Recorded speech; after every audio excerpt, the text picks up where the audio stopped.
ಹಾಸನಾಂಬ ಜಾತ್ರೆಯಲ್ಲಿ ಯಾವುದೇ ರೀತಿಯ ವಿಐಪಿ ಪ್ರತಿಷ್ಠೆಗೆ ಮಣೆ ಹಾಕದೆ ಶ್ರೀಸಾಮಾನ್ಯರ ದರ್ಶನಕ್ಕೆ ಆದ್ಯತೆ ನೀಡಿದ ಸರ್ಕಾರದ ಪ್ರಯತ್ನದ ಯಶಸ್ಸಿಗೆ ಸಹಕರಿಸಿದ ಜಿಲ್ಲೆಯ ಎಲ್ಲಾ ಪಕ್ಷದ ಜನಪ್ರತಿನಿಧಿಗಳಿಗೆ ಅಧಿಕಾರಿ ವರ್ಗಕ್ಕೆ ಮುಖ್ಯಮಂತ್ರಿ ಸಿದ್ದರಾಮಯ್ಯ ಅಭಿನಂದನೆ ಸಲ್ಲಿಸಿದರು.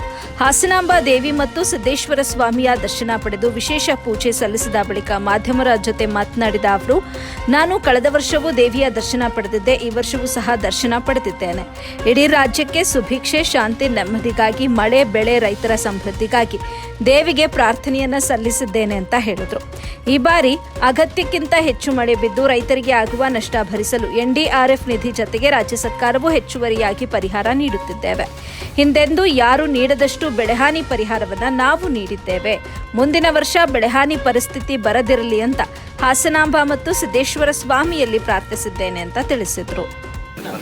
ಈ ವರ್ಷನೂ ಬಂದಿದ್ದೀನಿ, ಹಾಸನಾಂಬೆ ದರ್ಶನ ಮಾಡಲಿಕ್ಕೆ ಈ ವರ್ಷನೂ ಬಂದಿದ್ದೀನಿ. ಈ ವರ್ಷ ಭಾಳ ಅಚ್ಚುಕಟ್ಟಾಗಿ ಮಾಡಿದ್ದಾರೆ. ನಮ್ಮ ಕೃಷ್ಣ ಬೈರೇಗೌಡ ಇಲ್ಲಿ ಬಂದಿರು, ಕೃಷ್ಣ ಬೈರೇಗೌಡ ಅಲ್ಲಿ ರಶ್ ಇದೆ ಇವತ್ತು ಭಾರಿ. Krishna Byregowda district incharge minister ಆಗಿ ಒಳ್ಳೆ ಕೆಲಸ ಮಾಡಿದ್ದಾರೆ. ಶಿವಲಿಂಗೇಗೌಡ ಅವರೆಲ್ಲ ಇಲ್ಲಿ ನಮ್ಮ ಲೋಕಸಭಾ ಸದಸ್ಯರು, ಶ್ರೇಯಸ್ಸು ಅವರೆಲ್ಲರೂ ಕೂಡ ನಮ್ಮ ಕಾರ್ಯಕರ್ತರೆಲ್ಲ ಅವರಿಗೆ ಸಾಥ್ ಕೊಟ್ಟಿದ್ದಾರೆ. ಸೊ ಚೆನ್ನಾಗಾಗಿದೆ. ಈ ಸಾರಿ ಹೆಚ್ಚು ಜನ ಭಕ್ತಾದಿಗಳು ಬಂದು ದರ್ಶನ ಮಾಡ್ತಾ ಇದ್ದಾರೆ.